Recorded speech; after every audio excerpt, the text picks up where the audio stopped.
Hi, my name is Maya Rudolph, and I would like to tell you how I use TensorFlow and Edward for probabilistic modeling. And I'm a PhD student at Columbia University, where I use probabilistic modeling to analyze text data. And yeah, I hope you get something useful out of this. So for me, every interesting machine learning project starts with text data, or starts with data. And so, for example, the US congressional record, it's one of the data sets that I work with.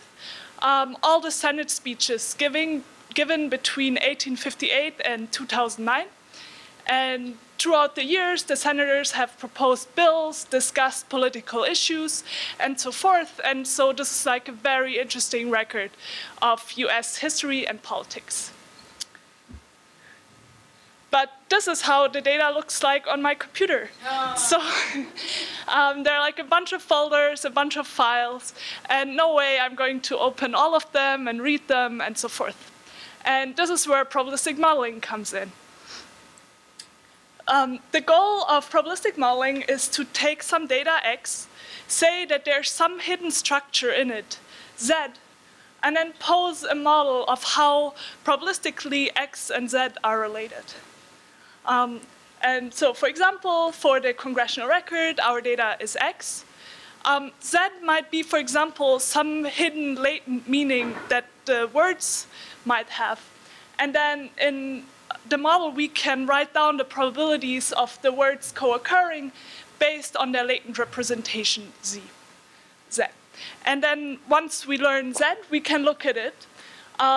So the model has learned some parameters for each word, and we can visualize which words have similar parameters.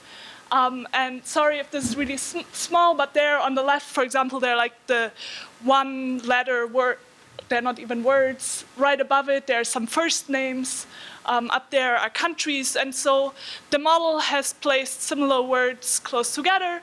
And so we can say that the latent structure it has learned is some kind of semantic similarity of words. OK, and so I did this using TensorFlow. And these abstractions that I've been talking about, like a model and random variables and learning them, I kind of want to relate this now, how this relates to functionalities in TensorFlow.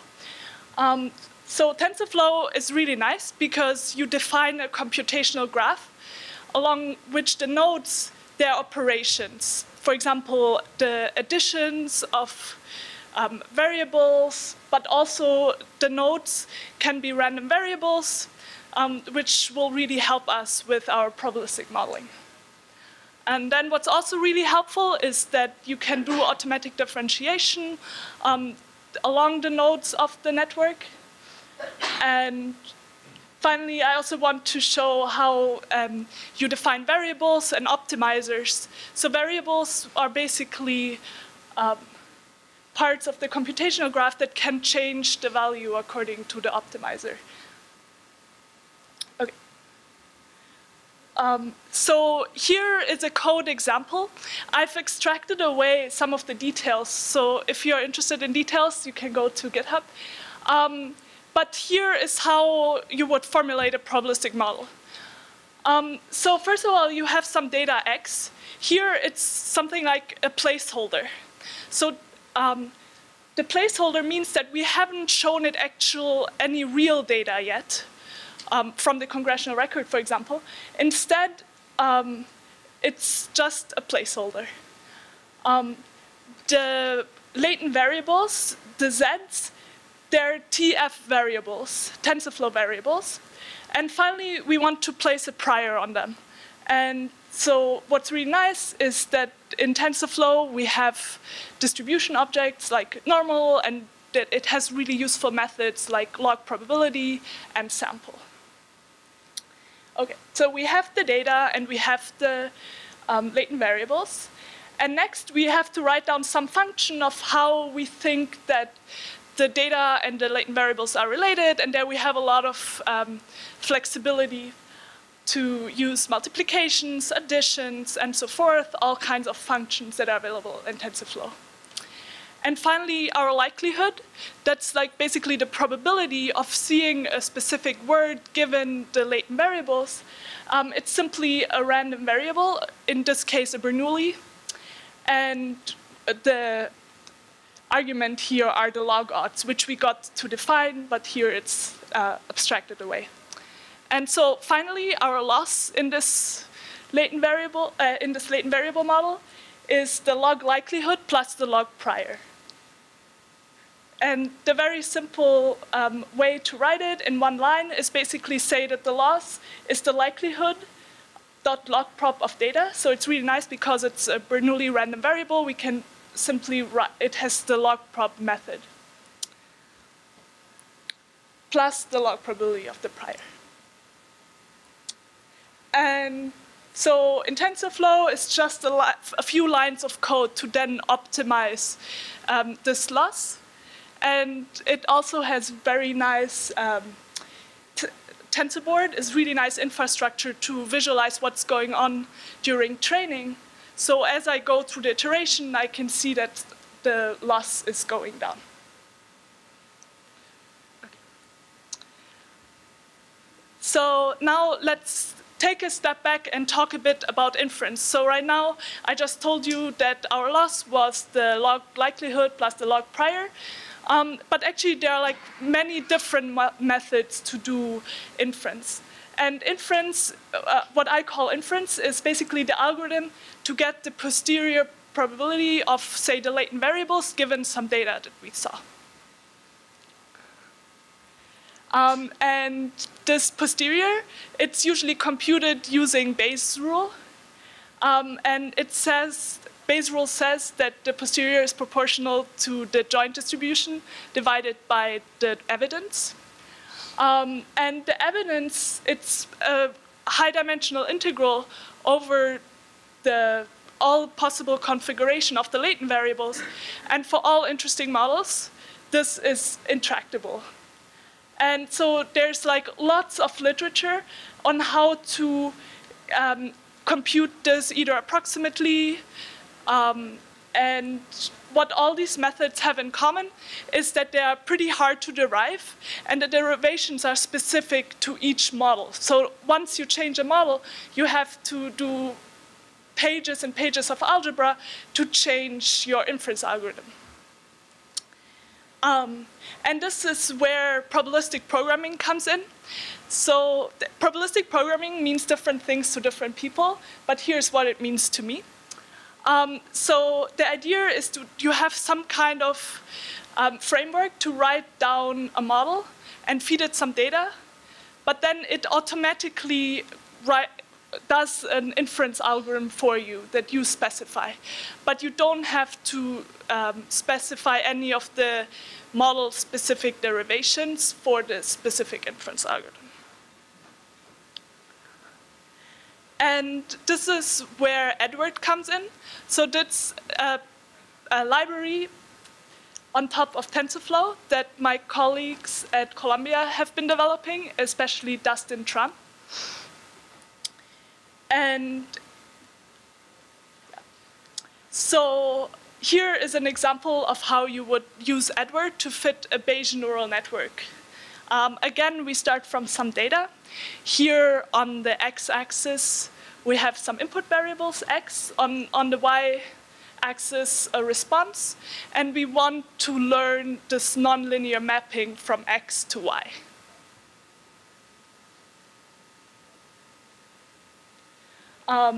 And so here's how you would write down a neural network to do that. So you have your input x. It gets multiplied with some weights w. You add a bias, push it through a nonlinearity, here a tangent, and then you repeat that layer after layer. Okay, and then what makes a neural network Bayesian is that there's actually noise on the random variables.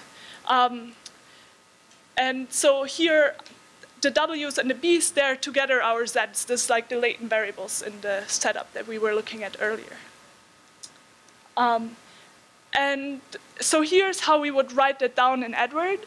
We would simply say that W0, W1, and so forth, they're these normal distribution objects with mean 0 and variance 1. And then to write down basically the neural network definition and these few lines of code, that's all it takes to write down this model. Yeah, in the last line we see that the response y is basically the neural network of x with these weights. And so these distribution objects, one of the methods that they have is sample. And so with this prior specified, we can sample weights and biases and see what the functions look like with these random samples. Oopsie. So this is what it looks like. So here each red line is one draw from this prior. So this is like one Bayesian neural network that has not seen any data yet. And so what Edward does that in a few lines of code, we can fit the data to the model and then draw from the posterior. And then we can see that the neural network captures the data very well. So the library Edward, it's named after George Edward Pelham Box, who was a statistician. One of his famous quotes is that all models are wrong, but some are useful. And he was a strong proponent of the iterative process of science and probabilistic modeling. So basically, when you have a model, you don't want to stop once you inferred it. You also want to go back and see what does your model not capture well, and then iterate through the cycle of once you do criticism, you go back and change the model. So I told you about the embedding model earlier. So one thing that we noticed on the congressional record is that while it captured some of the time slices, in particular more modern time slices, very well, so earlier years were not well explained by this model. And so we saw that the meaning of words changes. So for example, computer, it used to be a profession.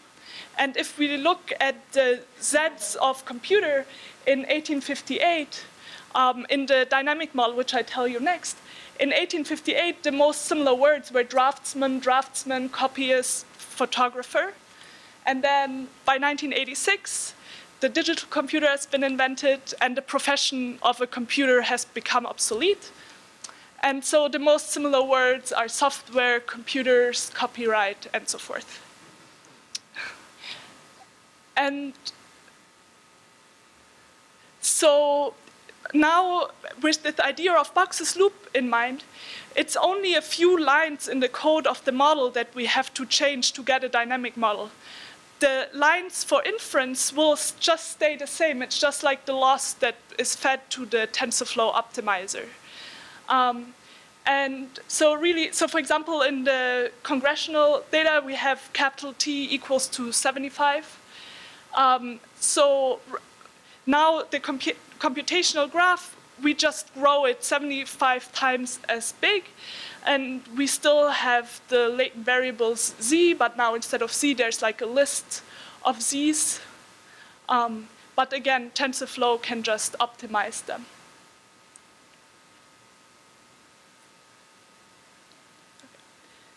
And so now when we fit this dynamic embeddings to the congressional record, here is the trajectory of the Z for intelligence, for the word intelligence.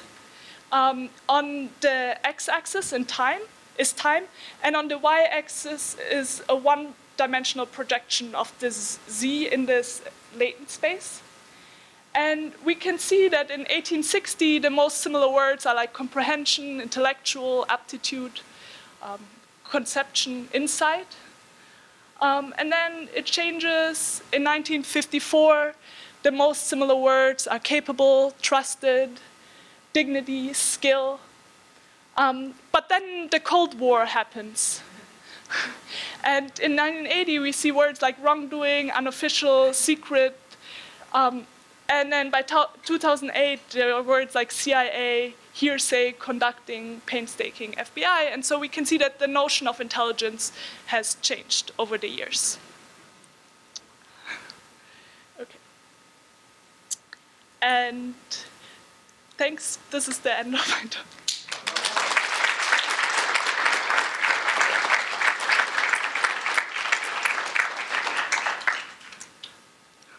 Are there any questions?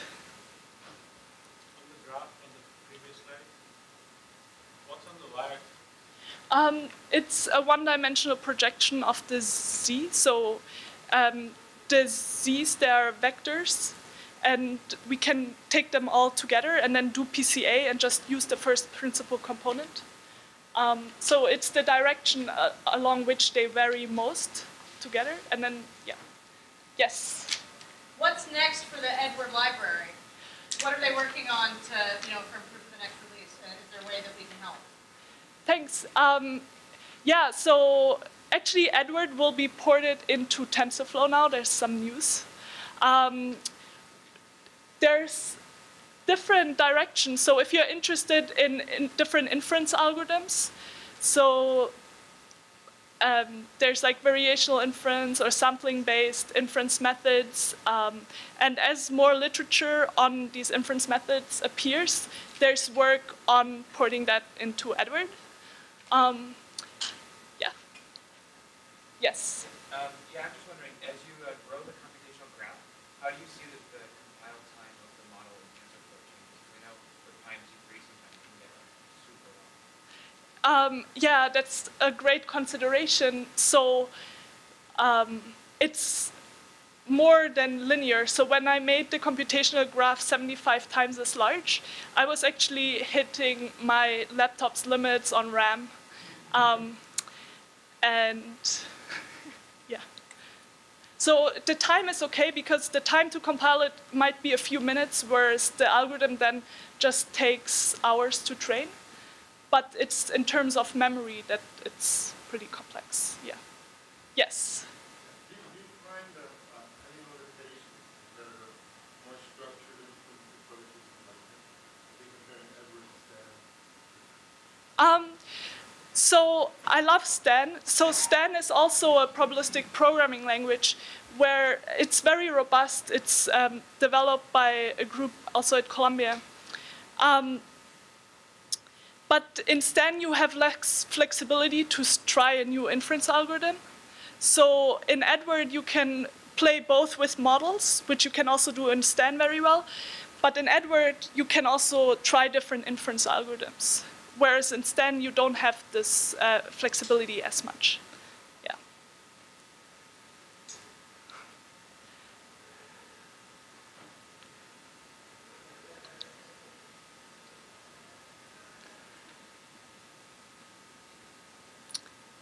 All right, so thank you so much for listening.